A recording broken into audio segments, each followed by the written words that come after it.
Je m'appelle Danny Forster, bienvenue dans Superstructure XXL. Je parcours le monde à la recherche des constructions les plus dingues. Et aujourd'hui, je vous emmène à 1800 mètres sous les Alpes suisses, dans le tunnel le plus long du monde. Le tunnel de base du Saint-Gothard est un chantier très ambitieux. Il consiste à creuser sur 57 km à travers le plus haut massif montagneux d'Europe. Deux équipes travaillent sur l'une des zones géologiques les plus dangereuses de la planète. Si vous rencontrez un obstacle géologique, vous ne pouvez pas le contourner. Non, il faut le traverser. L'objectif, creuser un tunnel avec l'une des plus grosses machines jamais construites. Un géant de 9 mètres de haut qui avance dans la terre.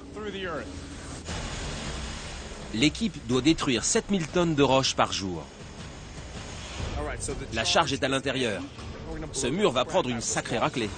Après 12 ans d'efforts et 54 km de forage, il ne leur reste plus que quelques mois de travail avant de révolutionner à jamais la circulation à travers l'Europe.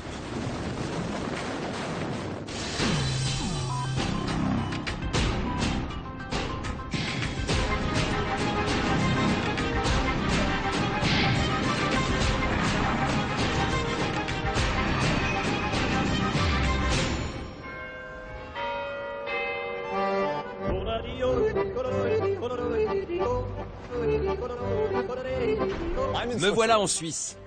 Ce pays est célèbre pour son horlogerie, son chocolat et sa neutralité politique. Mais surtout, la Suisse est l'épicentre géographique de l'Europe occidentale. Les 2/3 des marchandises transportées entre le nord de l'Europe et l'Italie transitent par ce pays 15 fois plus petit que la France. Mais malgré sa situation idéale, la Suisse est une anomalie géologique. Plus de 65% de son territoire est occupé par le plus vaste massif montagneux d'Europe, les Alpes. Avec plusieurs sommets culminant à plus de 4500 mètres, les Alpes forment une barrière de 1200 km entre le nord et le sud de l'Europe. À l'heure actuelle, le seul moyen d'aller d'un bout à l'autre du pays est de passer par-dessus les montagnes. Pour franchir les Alpes aujourd'hui, les trains doivent monter jusqu'à 1500 mètres d'altitude et négocier des lacets à 65 km/h, alors qu'ils sont capables de rouler 4 fois plus vite. Cet itinéraire escarpé les oblige aussi à circuler à moitié vide, malgré une demande en fret qui augmente de 75% chaque année. La Suisse est une plateforme économique entre le nord et le sud de l'Europe. Et il faut absolument trouver une solution pour ne plus avoir à passer par-dessus les montagnes, mais à travers elles. La Suisse s'est donc lancée dans un ambitieux projet de tunnel à 1800 mètres sous les montagnes. Le tunnel de base du Saint-Gothard sera le plus long du monde et s'étendra sur 57 km d'une extrémité à l'autre des Alpes, soit 7 km de plus que le tunnel sous la Manche. Une fois achevé, le tunnel consistera en 2 tubes parallèles de 9 mètres de diamètre chacun. Bientôt, des trains à grande vitesse circuleront sous les Alpes pour la toute première fois. Ils vont doubler la capacité de fret actuelle et changer radicalement les transports à travers l'Europe. Il ne s'agit pas juste de transporter les marchandises au plus vite. Les Alpes font partie intégrante de l'identité de la Suisse. Mais elles sont une barrière entre notre pays et le Sud. Et depuis des siècles, les gens rêvent d'avoir un moyen rapide de les traverser. Ce tunnel n'est pas qu'une solution de transport, c'est un pont culturel. Il rapproche des régions. Pour creuser cette voie de communication révolutionnaire, 2000 ouvriers ont extrait 24 millions de tonnes de gravier.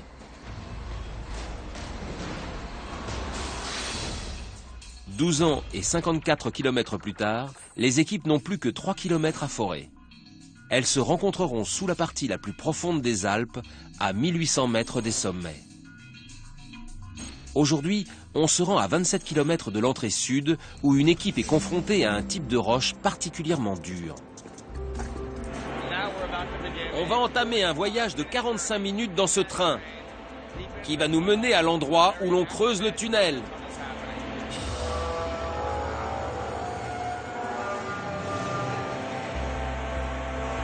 Ça fait un peu peur. Ok. C'est parti. On se trouve où dans le tunnel par rapport à la montagne? Là, on est sous la crête principale des Alpes. La pression de la montagne à la surface crée l'une des roches les plus résistantes au monde, le granit. Il est 6 fois plus dur que le béton et il ralentit le percement. La longueur du tunnel, la hauteur des Alpes et le rythme auquel vous devez travailler font que c'est un chantier sans précédent. Oui. Un tel projet ne se représentera probablement pas de sitôt.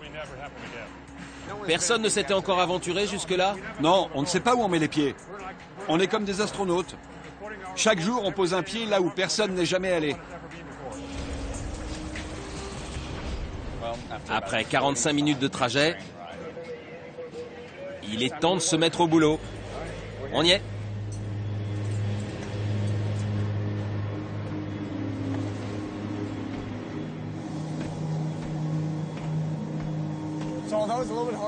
C'est dur de se rendre compte, mais il s'agit bien du tunnelier qui fore le tunnel. Et cet engin fait 440 mètres de long. Voici l'acteur principal du chantier. Un géant de 9 mètres de haut qui avance dans la terre. Grand comme 4 terrains de football, le tunnelier est une machine monumentale de 3000 tonnes, long de 440 mètres. Il creuse dans la montagne avec une tête d'abattage de 9 mètres de haut, qui broie la roche et allonge le tunnel de 20 mètres par jour.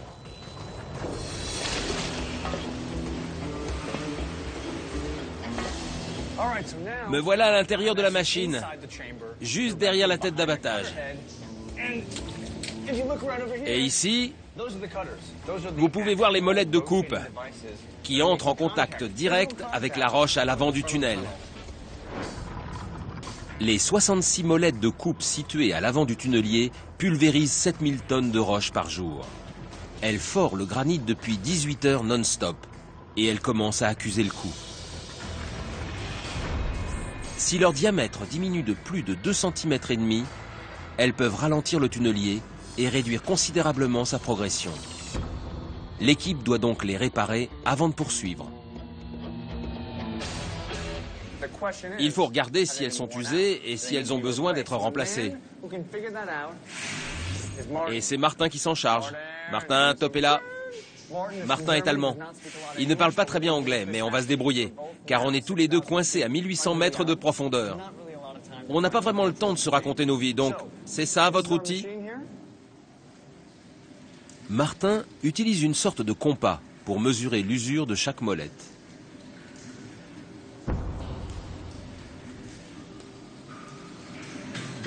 Avec Martin, on va grimper dans la tête d'abattage de 9 mètres de haut, mesurer les 66 molettes et voir lesquelles il faut remplacer pour pouvoir remettre cette machine en marche.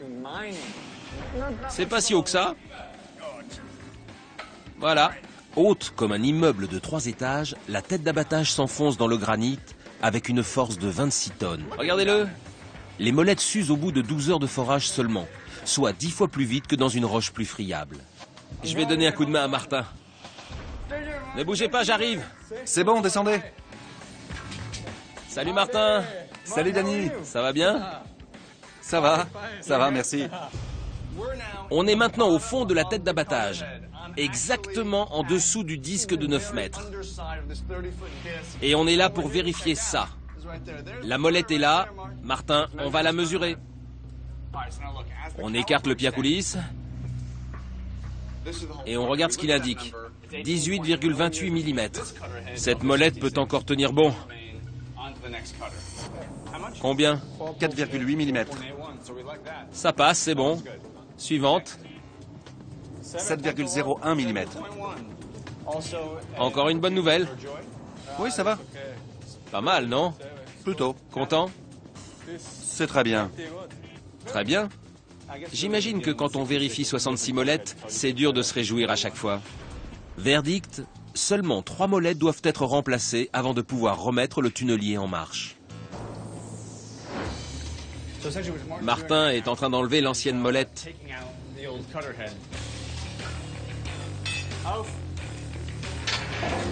C'est bon. Il l'a récupérée. Voilà la vieille molette. Martin a remplacé plus de 10 000 molettes au cours de ce chantier. Chacune est en acier et pèse 130 kg, si bien que l'équipe est obligée d'utiliser une grue pour les mettre en place. Alors, voici la molette. Le tranchant est intact. C'est la pièce de remplacement. Il faut enlever l'ancienne. En gros, c'est comme changer un pneu. Un pneu super lourd. Vous me suivez? On a enlevé l'ancienne. Maintenant, on pose la nouvelle. Il faut la faire rentrer dans le trou et on dirait que ça implique les pieds de Martin. Et voilà. Super. Il l'a posée et maintenant il se sert d'une barre de fer pour la caler. La molette a été conçue avec seulement 2 boulons pour optimiser le temps d'installation, même dans les endroits les moins pratiques. Martin filme. Martin a pris les commandes de l'émission. Ouais, super. Martin filme son propre travail. Ça me va. Je vous propose un marché. Vous filmez et je fais tout le boulot. Et dire qu'il y en a 66 en tout et qu'elles sont constamment sollicitées. Voilà le travail que ça représente de changer une seule molette. Et dans un endroit très inconfortable.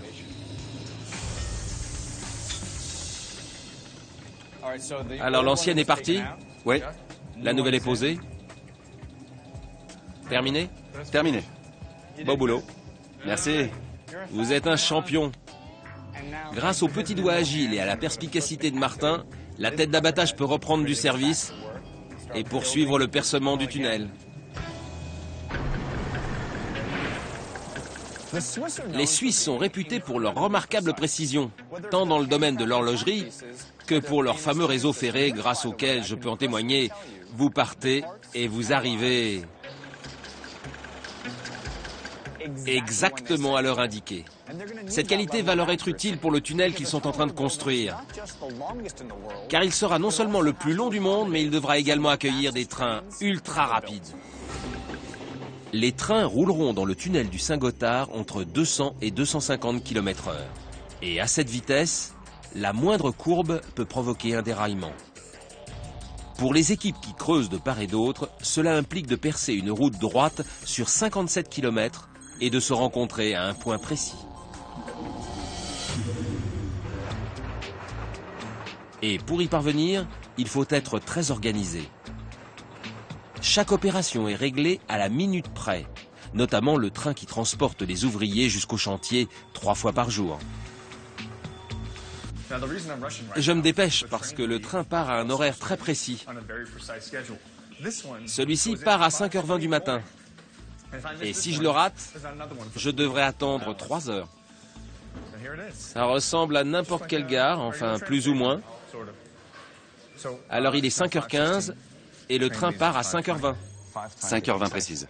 Pile. Comme vous le voyez ici, il reste encore 4 minutes. Il n'y a pas de... Non, il ne vous attend pas si vous êtes en retard. Super! On m'a claqué la porte au nez. Vous prendrez le suivant? Bien sûr, je suis pas pressé. Bien, messieurs, bonjour.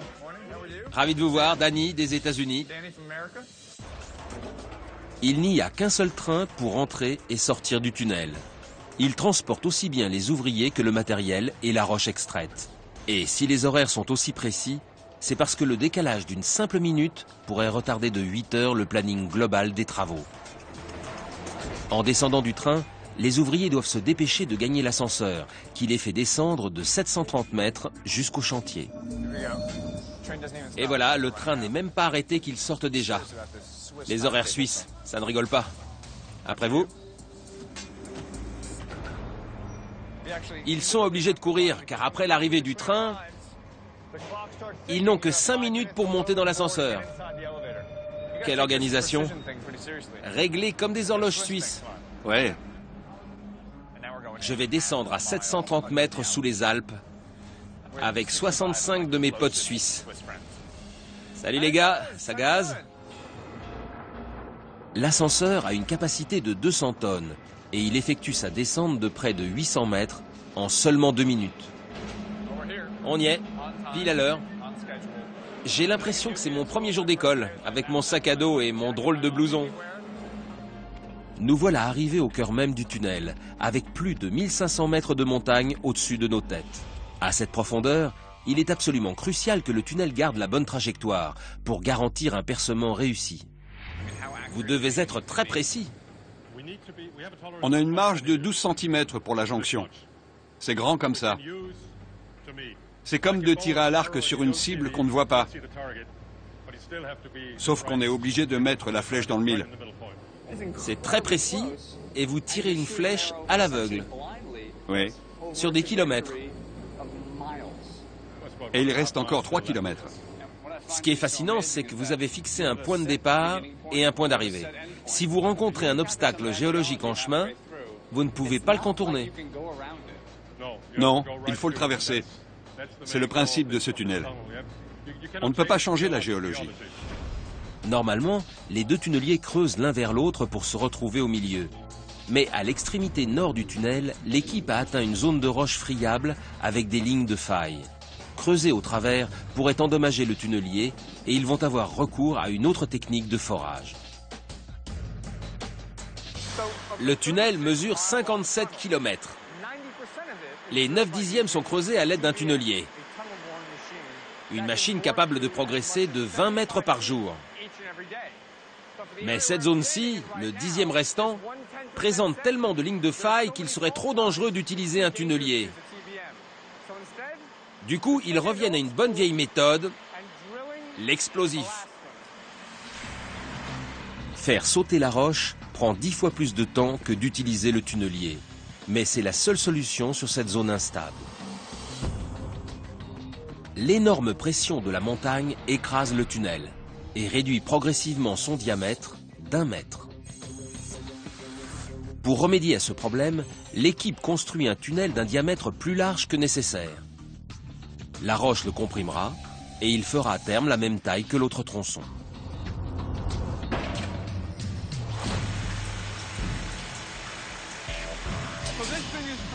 Cette foreuse est équipée de 3 bras qui peuvent percer rien moins que 120 trous dans ce mur. Ces trous sont remplis d'explosifs liquides. En faisant sauter la roche, le tunnel avancera de 3 mètres. Je monte. D'accord. Maintenant, je suis dans la cabine de la foreuse à 3 bras. Et c'est cet homme qui la conduit. Comment allez-vous? Vous fumez? C'est bien car on est dans un espace confiné avec très peu d'air. Vous aussi? D'accord, vous fumez tous les deux. C'est sympa. Quand il ne fume pas, cet homme creuse le tunnel. On va attendre un peu que chacun ait fini sa pause cigarette. Après, on pourra se concentrer sur le forage et vérifier qu'on ne va pas sauter avec, étant donné qu'ils fument tous. Si vous regardez l'écran de l'ordinateur, vous avez un résumé de ce qu'on est en train de faire. C'est une vue transversale du tunnel. Le but, c'est de localiser ces 120 trous, de les percer, de les remplir d'explosifs et de faire sauter le mur pour allonger le tunnel. Vous fumez encore? C'est sa passion. Pour établir avec précision le diamètre du tunnel, un technicien détermine la position de chaque trou et les répartit uniformément sur le mur. Voilà, on a presque fini. Les 120 trous ont quasiment tous été percés. La prochaine étape, c'est de les charger, autrement dit de les remplir de liquide explosif. On voit bien la charge ici. En fait, j'ai une petite bombe dans la main. Je vais la glisser là-dedans. Russ va poser ce tube avec le liquide explosif au fond du trou. Puis, quand l'explosion se produira, cette charge augmentera sa puissance, libérera davantage de roches et nous permettra d'obtenir les 3 mètres souhaités. Prêt? La charge est au bout de ma lance. On l'enfonce. On l'enfonce. Je suis dedans, 3 mètres, c'est bon. Vous mettez le courant? Il met le courant, il a tourné le bouton. Regardez ce trou, voilà. La charge est à l'intérieur. Ce mur va prendre une sacrée raclée. Continuez. Très bien, à vos ordres. Les charges sont reliées entre elles et réglées au millième de seconde près. Les charges du milieu exploseront en premier et celles du bas en dernier, pour déblayer l'amas de débris et faciliter leur évacuation. Il ne nous reste plus qu'à prendre le détonateur qui commande tous les trous et à le brancher ici. Tous les explosifs sont attachés ensemble avec eh bien, un morceau de scotch jaune. J'avais imaginé un truc un peu plus élaboré, mais c'est comme ça. Le détonateur est branché et l'équipe s'éloigne de 300 mètres pour se protéger. Quand on évacue du matériel aussi cher, ça veut dire qu'il ne faut pas s'attarder. On y est. Tous les trous sont remplis, les charges sont branchées, tout le monde s'en va. On est prêt à faire sauter cette paroi. Bien. On va se cacher derrière ce conteneur en acier. Ça devrait nous protéger. Mais je tiens quand même à préciser que l'explosion va se produire juste là-bas, au fond. On n'est pas très loin. C'est l'une des dernières explosions avant l'achèvement du tunnel. Et c'est au plus gros actionnaire de la société de construction que revient l'honneur de la déclencher. Il tient dans ses mains les 2 fils reliés au mur et qu'on a tirés jusqu'ici. Les fils sont là. Il les a branchés au détonateur, l'un à côté de l'autre. Il n'a pas intérêt à avoir la main qui tremble. Il y a environ 14 personnes de l'entreprise à côté de moi.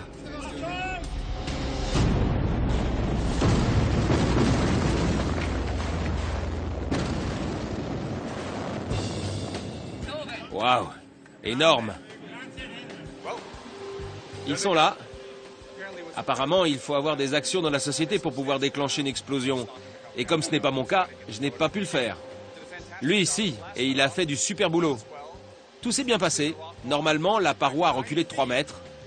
Je vais de ce pas acheter des actions. Comme ça, dans quelques années, je pourrai moi aussi appuyer sur le détonateur. L'explosion a laissé échapper des gaz ammoniaques. Il faut attendre une demi-heure pour qu'ils se dissipent et pour qu'on puisse constater le résultat. Il y a encore des gaz dans l'air et ça brûle les yeux. Même avec le masque, on a du mal à respirer. On sent l'ammoniac.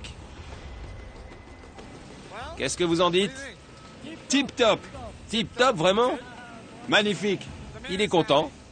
Le reste de la journée est consacré à l'évacuation des 6000 tonnes de débris à l'extérieur du tunnel, à 8 km de là. Regardez, il y a encore 15 minutes, c'était fermé ici. Maintenant, il ne reste plus rien. Le tunnel a été allongé de 3 mètres supplémentaires. Ils vont passer le reste de la journée à nettoyer les débris et à se préparer pour la prochaine explosion.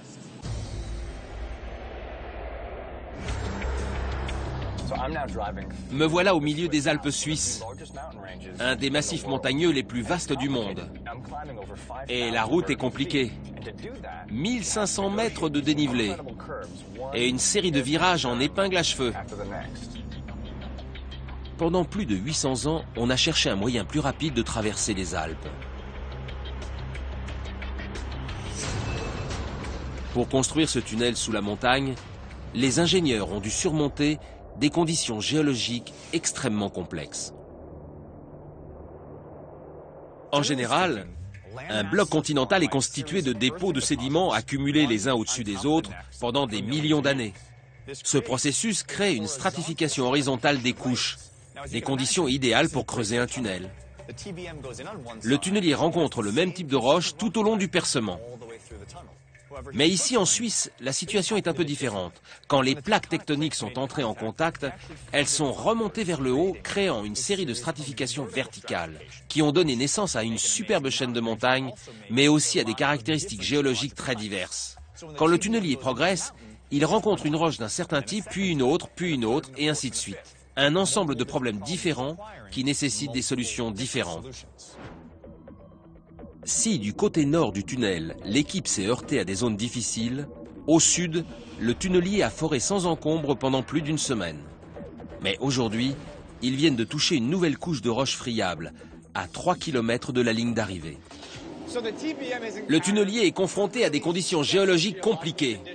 C'est tellement dangereux qu'ils ne peuvent pas continuer. Du coup, ils vont sonder la roche. Et pour ça, ils utilisent une foreuse d'exploration. On enfonce la foreuse dans la roche située à l'avant du tunnelier pour savoir si elle est dure ou meuble. Si elle est trop friable, elle risque de s'affaisser, d'enterrer le tunnelier et tous les ouvriers du chantier. Si la foreuse pénètre très vite dans la roche, vous savez qu'elle est meuble. Exactement. Mais si la foreuse a du mal, vous savez que la roche est très dure. Oui. On se sert aussi de nos yeux. On ne se contente pas des données numériques. On regarde comment la roche se comporte. Il faut regarder, sentir, comprendre la roche. C'est ça. Vous travaillez en aveugle. Vous ne voyez jamais la roche, mais seulement comment les choses interagissent avec elle. Exactement. De nos jours, c'est plus facile d'observer la surface de la Lune que de savoir avec précision de quoi est faite cette roche. Pour sonder la roche compacte, la foreuse est équipée de 36 sections de 11 mètres assemblées les unes aux autres. Comme vous le voyez, on est en train de relier ces sections. Voilà. Comme ça, on crée une tige de sondage de 110 mètres de long pour savoir de quoi est composée la roche devant le tunnelier. Et l'homme qui s'occupe de cette tige et qui contrôle sa direction est ici. Ralph, guten Tag. Bonjour. Je suis Danny, enchanté. Je parle mal l'anglais, désolé. Et mon allemand est horrible. Je vais la démarrer. Parfait. Ralph vient d'allumer la foreuse. Il va très lentement pour évaluer la résistance de la roche. Il consulte l'écran. Il augmente la puissance et il me laisse les manettes. Un ordinateur enregistre la force nécessaire pour percer dans la roche et donne une idée aux géologues de ce qui se trouve devant le tunnelier. Vous entendez? J'ai augmenté la pression, ce qui veut dire que la roche résiste. C'est une bonne nouvelle. C'est de la roche bien compacte. C'est bon? Oui, c'est bien. Au bout, la foreuse trouve du granit bien compact. Mais les 30 premiers mètres se sont révélés plus friables que prévu. Si c'est trop dangereux, ils seront contraints de forer manuellement cette zone, ce qui ferait perdre 5 mois et coûterait 7 millions d'euros de plus au projet. Que vous a appris l'exploration? On a découvert de la roche très friable. Donc, on est plutôt inquiet. Quelles sont les conséquences? Ça pourrait s'effondrer. Et on serait dans le pétrin. Un sacré pétrin, oui. Ouais. Pour savoir si le tunnelier peut creuser en toute sécurité, les géologues procèdent à une deuxième exploration à l'aide d'une caméra endoscopique. Vous ne faites pas ça souvent? Non. On l'utilise seulement dans les situations exceptionnelles. C'est seulement la deuxième ou la troisième fois. C'est tout? Ouais. Qu'est-ce que vous espérez voir? On espère voir juste de petites bandes de roches meubles. Mais on ne sait pas. En gros, vous faites passer au tunnel une coloscopie. Pardon? Vous savez, Je n'ai pas compris. parfois quand on veut vous examiner de l'intérieur, on met une caméra. D'accord. Oui, c'est pareil. C'est pareil. La même chose. Ouais. La caméra montre la structure physique de la roche, une information que la foreuse ne peut pas fournir. Et voilà. C'est fascinant. En gros, ils ont fixé une caméra au bout de ce truc bleu. Et ils vont l'introduire dans un trou qu'ils ont percé à environ 50 mètres. Ça nous permettra de voir exactement ce qui se passe. J'ai toujours rêvé de faire ça. Ce n'est pas le tunnel, c'est ma bouche. Les géologues observent la forme et la couleur de la roche pour en savoir plus.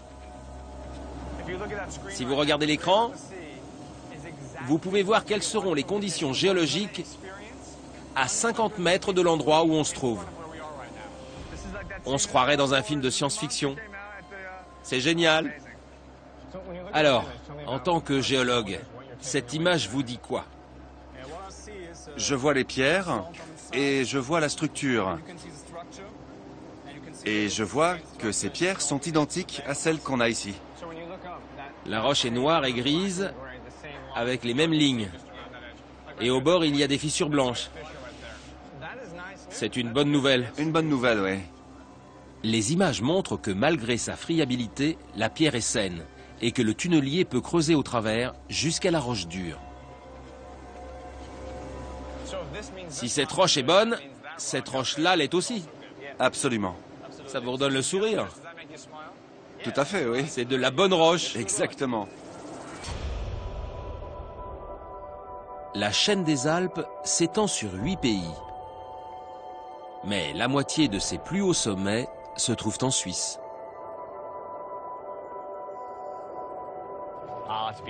Ah, la Suisse, ses montagnes, son bon air.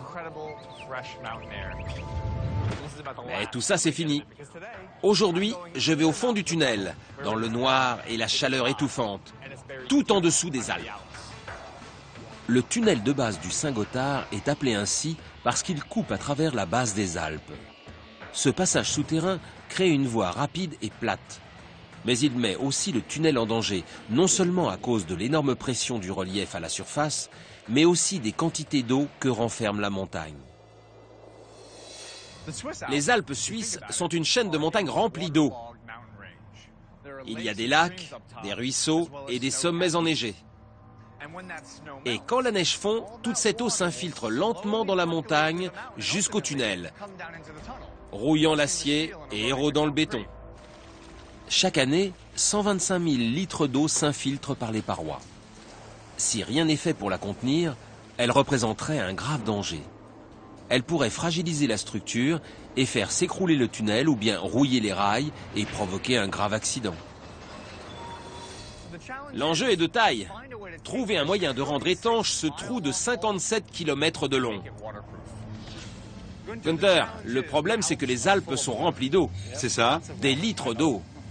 Oui, je sais. Vous êtes au courant? Oui. Vous n'êtes pas né de la dernière pluie. Alors comment empêcher l'eau de pénétrer dans le tunnel et de rouiller l'acier et les rails? Avec du polyéthylène, c'est radical. Ça le maintient au sec. L'eau ne passe pas. Aucun risque. Ce tunnel est doté d'un système d'écoulement très perfectionné, caché derrière ses parois en béton. Une fine couche de polyéthylène jaune crée une cloison étanche. Puis, une couche plus épaisse de plastique protège cette cloison des parois brutes du tunnel. Pour finir, de petits écarteurs créent un espace d'1 centimètre à travers lequel l'eau peut s'écouler dans un tuyau. Et la clé de la réussite d'un tel système est qu'il ne comporte pas le moindre trou ni le moindre joint. Pour obtenir un tapis isolant d'un seul tenant, on va dérouler ça sur tout le pourtour, Oui. en une seule fois. Oui, ça va aller, aucun souci. Tout autour. Tout autour, pas de problème. Le tapis isolant se compose de rouleaux de plastique de 30 mètres de long. Au total, ils utiliseront plus de 50 000 rouleaux pour rendre le tunnel étanche, soit de quoi couvrir la distance entre Paris et Rome. Ce qui est très bizarre quand on construit un tunnel, c'est qu'il s'agit d'un cercle. Et là, il faut le recouvrir entièrement. Alors au lieu de dresser un échafaudage et de monter progressivement, ils ont créé cette plateforme qui pivote sur 360 degrés et qui permet de dérouler le tapis isolant en une seule fois. Stop! C'est parti! Attention, attention! Désolé. Le tapis isolant est fixé aux parois du tunnel à l'aide de petits disques en plastique gris. Voilà. Ces disques ont une double fonction. Une face permet de fixer le tapis isolant et l'autre face, une fois chauffée, maintient étanche le revêtement de polyéthylène jaune. Philippe se sert d'un pistolet à air chaud pour faire fondre le disque en plastique. Il n'y a ni colle ni clou. Il va fondre le plastique pour faire adhérer la cloison directement dessus. Le pistolet à air chaud fond le plastique à 600 degrés.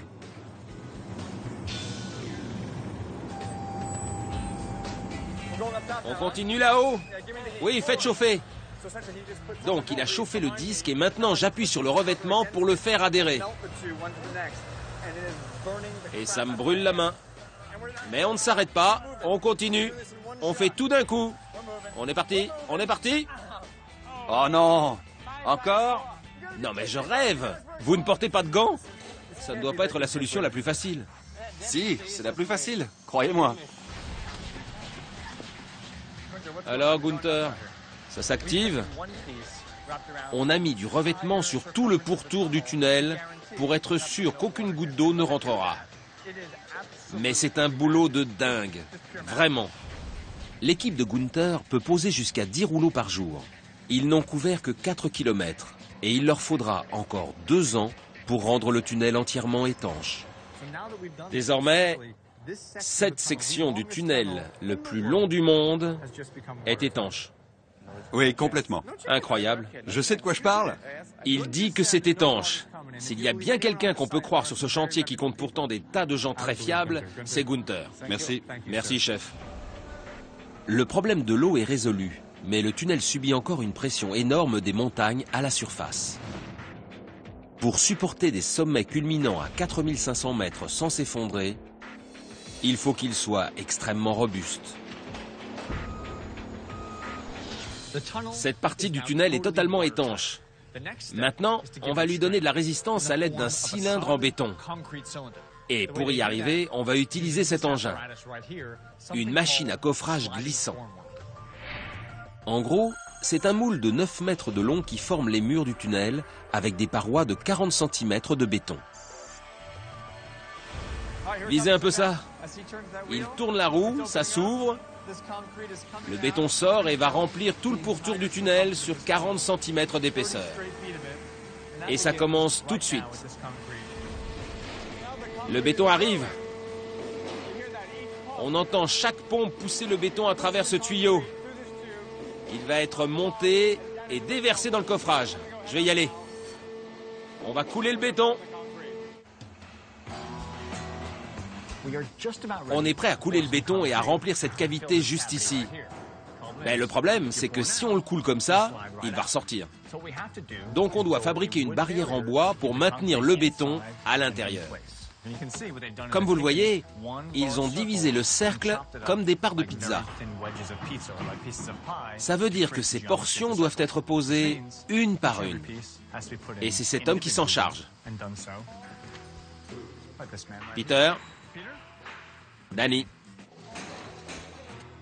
Chaque planche de bois est enfoncée avec un marteau puis fixée avec des boulons suffisamment résistants pour supporter la pression du béton quand il sera coulé dans le moule. Je sais ce que vous pensez. Le bois est en place, mais est-ce qu'il va retenir tout le béton? Eh bien, pour l'instant, non. Mais avec ça, on va le rendre hermétique. Pas vrai? Ouais. S'il y a le moindre trou, le béton coulera au travers. Le béton doit sécher et former une surface lisse et sans bosse, car avec des trains circulant à plus de 240 km/h, la plus petite imperfection pourrait entraîner une résistance aérodynamique suffisante pour causer un déraillement.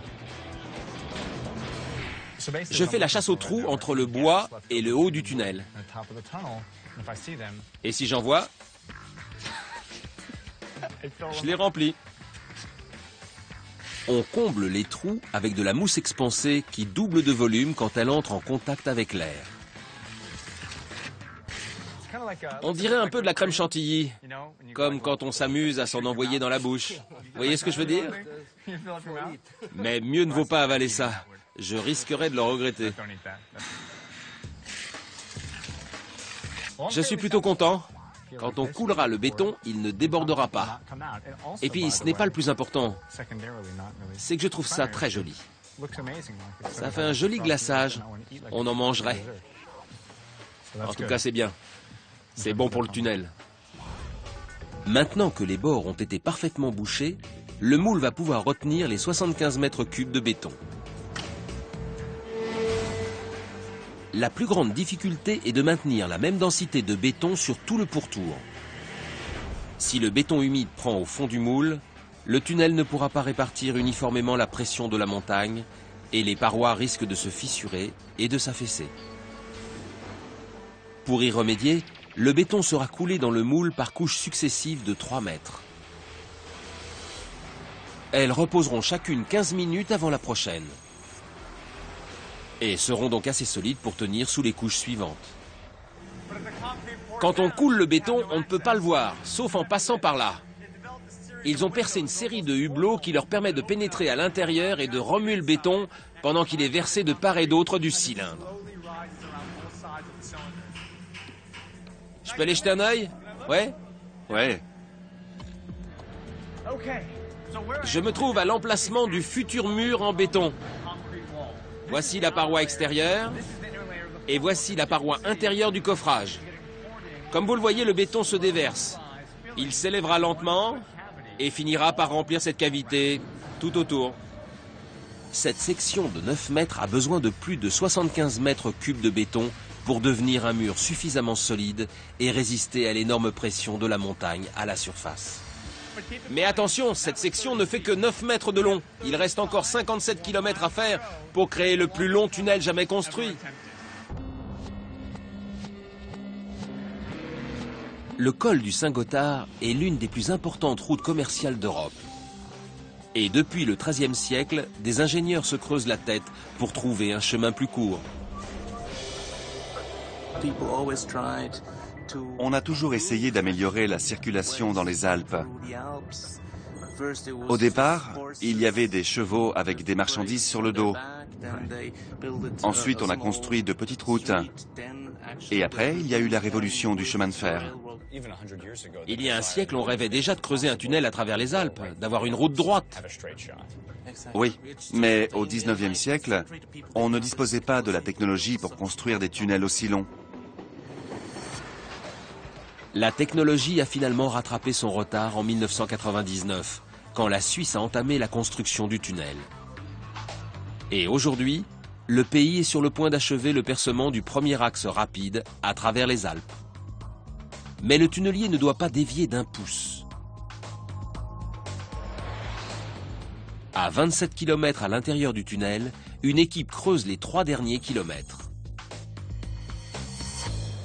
Je vais monter à l'avant avec le conducteur de train le plus heureux que j'ai jamais rencontré. Vous êtes Félich? Oui. C'est vous qui conduisez le train? Félich est prêt. Il est content. Moi aussi, mais pas autant que lui. Je crois que personne ne l'est autant que lui. Bref, on est prêt.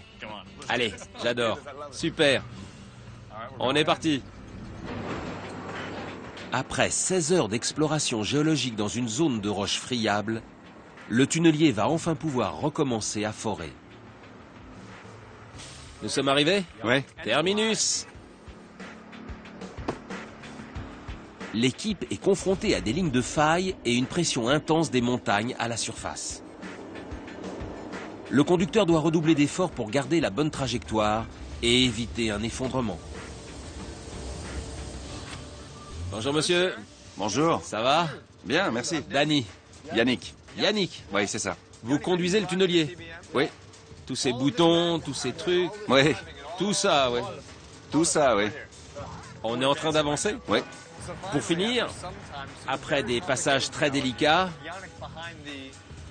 Yannick a retrouvé le sourire. Car le tunnelier est en train de forer. Il pulvérise et évacue la roche. Donc, quand vous voyez ça, Ouais. vous êtes content. Oui, c'est super. Super cool. Ouais. Pendant que Yannick conduit, une équipe installe des poutres d'appui pour empêcher le tunnel de s'effondrer. Ils doivent rester en permanence en contact pour maintenir le tunnelier à la bonne vitesse. Si la machine va trop vite, l'équipe n'aura pas le temps de poser assez de poutres et le tunnel sera dangereusement fragilisé. Voilà à quelle vitesse on avance. Ce sont des millimètres. À l'heure où je vous parle, nous avançons de 53 mm par minute, C'est ça. c'est-à-dire 5 cm par minute. Ça ne fait pas lourd, c'est très, très lent. Très lent.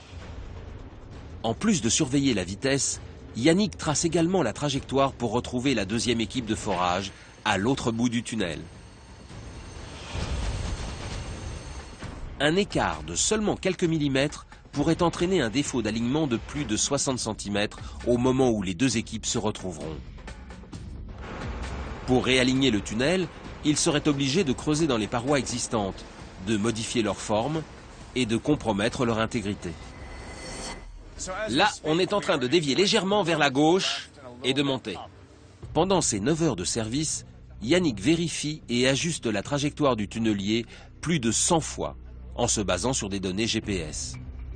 Il contrôle la direction horizontale et verticale à l'aide des deux énormes patins du tunnelier.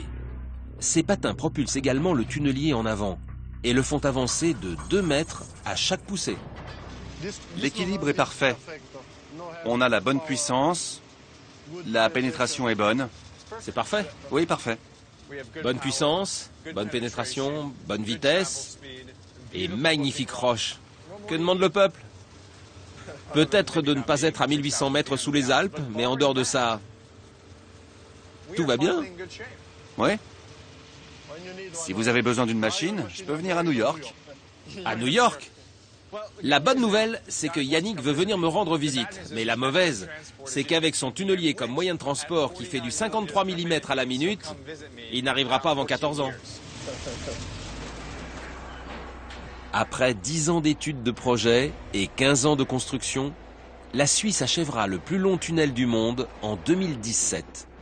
Et si tout se passe bien, on pourra traverser les Alpes à bord d'un train à grande vitesse pour la toute première fois. La Suisse est célèbre pour ses montagnes.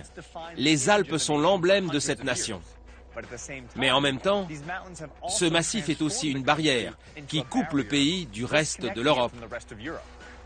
La difficulté a toujours été de trouver un moyen de relier les autres pays malgré cette énorme barrière géologique. La population rêve depuis 80 ans de ne plus passer par-dessus les Alpes, mais à travers. Et après plus de 20 ans de conception et de travaux, ils sont sur le point de réaliser leur rêve. Si vous venez à Zurich en 2017, vous pourrez monter dans un train et rejoindre le nord de l'Italie en seulement 2h50, tout en voyageant à travers l'un des plus gros obstacles de la nature.